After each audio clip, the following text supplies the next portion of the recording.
Okay, so as we said, most of the things that set up were good. You sort of line up the golf ball nicely. Grip was good. Posture was good. The key thing we're focusing on now in terms of your backswing, you said you knew you were a little bit flat and a bit sort of stuck behind you. So what we're then trying to create now is a position where that club can actually go more upright, rather than you try to sort of lift your arms up and swing against what the body's trying to tell you. It's trying to make sure we rotate around us. If we just watch these two, so they should be synced up together. The club's about to go back there, club's going back there.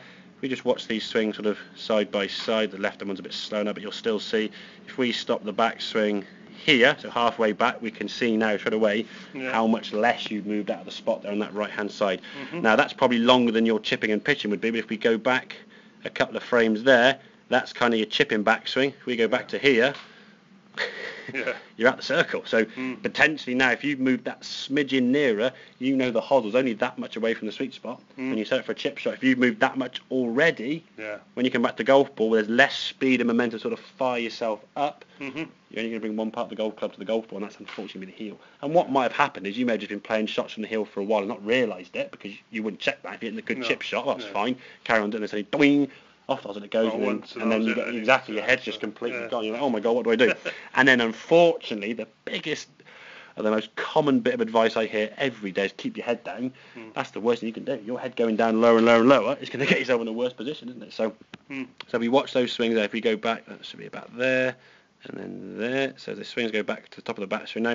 As we said, at the top of the back, there's going to be a little bit of movement there, but just look how that back, to me, it just looks, that movement there just looks functionally healthier. That looks sort of more knee bend, more squat. Your spine seems more over the golf ball. You see more crouch down.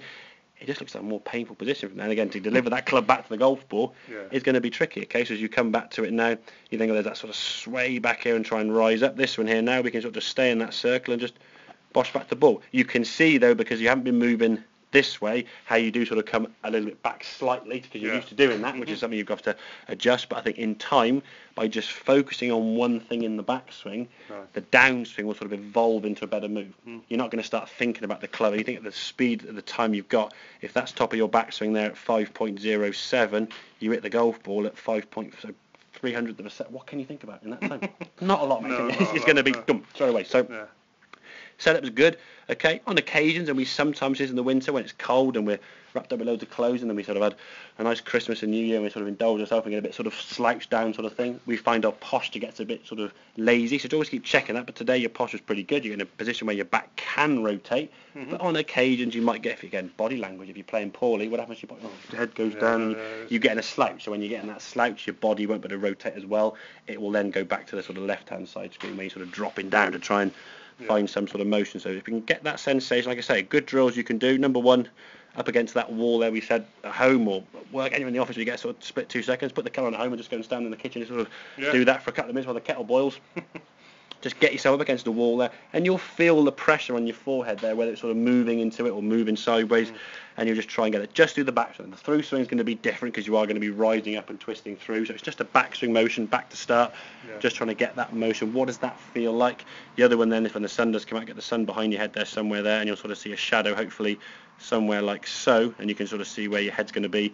Is it going to move back and forth? If you start moving this way, you'll see your shadow obviously moving quite a lot that way, and if your shadow gets smaller, then obviously you're dropping down nearer to the golf ball. So just give you some sort of things to sort of focus on, but again, that is the one thing to practice.